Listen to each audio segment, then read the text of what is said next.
Hey guys, as you know, Rotary Swing is all about teaching you how to work with the laws of physics in your golf swing, and of course, something you don't want to try and work against. And one of the little training aids that I developed or just put together in my garage is to help illustrate the feeling of maintaining lag and properly releasing lag is this little stick and ball. And so this stick, because it's got a steel cable on the end of it, as I go back to the top, if I don't push against the shaft, this ball and the string will lag behind. And so I'll have this angle to this point in the swing, and then at this point I want to post up on my left leg and let that release instead of trying to push it through or do any of this crazy stuff, or heaven forbid, throw it from the top like most every golfer wants to do and push against the shaft with my right arm, and then all of a sudden this ball is out of control. I want to feel like it lags behind, and then at the bottom it snaps and I really let it release. Well, not everybody has one of these, and I'm not going to make one for all of you guys. It's too much work. But I did find a training aid that illustrates this same concept perfectly, and it's called the Orange Whip.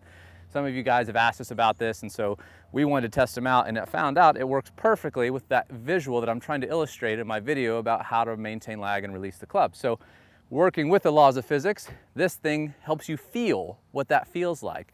And so what it should feel like is when you go to the top of the swing, when you combine this with our body rotation and our lead arm drills, the club shaft, or this shaft, should bend and be stressed at the top of the swing, and so it should bend back. Now, if you do what most every golfer on the planet does and push against the shaft with your right arm and your right thumb or your left thumb, this thing's gonna let you know about it. You're gonna feel it right away, because as you go to start down and you do this, all of a sudden this thing becomes really unwieldy. This is what's happening with your real swing. You just don't feel it because it's not as exaggerated, but this helps you illustrate or feel it perfectly versus what you would feel with your golf club, because most every golfer does this and they widen the angle and then they scoop it and chicken wing it and all that stuff.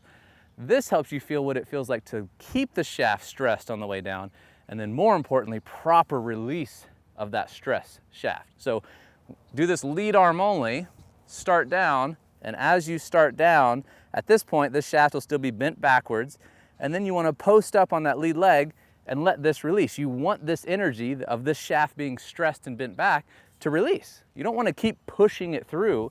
Here's the ideal feeling for a proper swing release. You want to feel like this orange ball is pulling you into the release instead of you pushing the ball into the release. The club head in the real swing should feel like it pulls you around to a follow through because you release that energy versus you trying to push it through, and that's you working really hard to swing really slow. A good player is going to have this shaft stressed a long ways down, and it's simple to do. If you just follow our 5-step series on focusing on weight shift first, keep your wrists soft, the shaft will stay stressed, and then you'll have something to release down here. So when you put this together with our 5-step series, rotation, weight shift, lead arm, release, all of a sudden you've got all the key makings for a great RST golf swing. Here's a little real-world example from a student who attended the clinic this weekend. So we walked them through the RST 5-step system and using the Orange Whip. So you can kind of see what kind of results you can expect when you combine the 5-step system and the Orange Whip together as a training aid. But first I want to show you just really quickly what his swing looked like before. And this is literally just right before we use the Orange Whip. So as we go back, you're going to see a lot of the typical mid to high handicap kind of tendencies. Not a lot of body rotation, starting to reverse pivot here a little bit.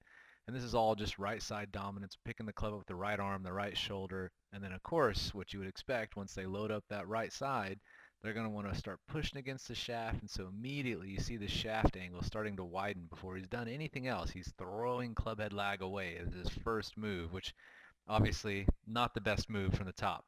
So as he starts down, the angle gets wider and wider. His right shoulder is going to start popping out behind his head. Arms are trapped behind his body, losing tons of lag.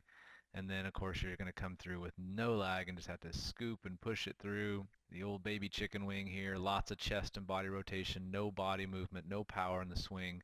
All of these bad things. This is pretty much the epitome of amateur golf right here in the United States or worldwide. Tons of wide angle here, losing all the shaft angle and lag.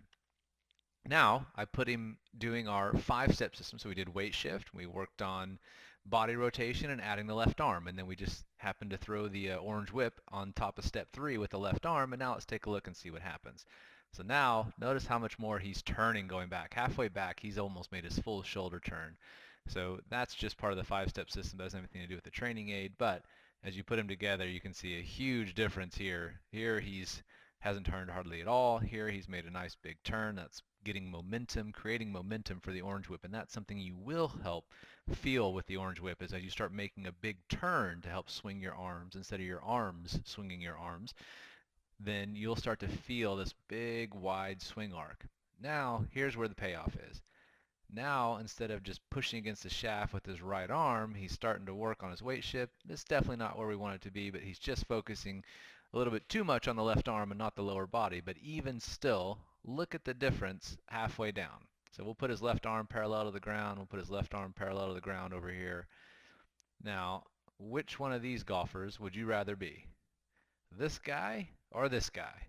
Notice his right shoulder still back behind his head, so he's keeping his back to the target. For those of you who struggle to keep your back to the target, it's just because you're using your right side too much. Now all of a sudden he's got more lag than you could possibly imagine. This is more than Sergio Garcia, which again, using this orange whip, it helps you feel this because of the flexion in the shaft. And then as he starts coming down, we'll put him halfway down. Look at that lag. Now he's got lag for days. Hands are actually leading the club at end impact, and then a nice big release, which the orange ball on the end of the shaft helps you feel this nice, good, effortless release. So you put the 5-step system together with the orange whip, and this is what your golf swing will start to look like.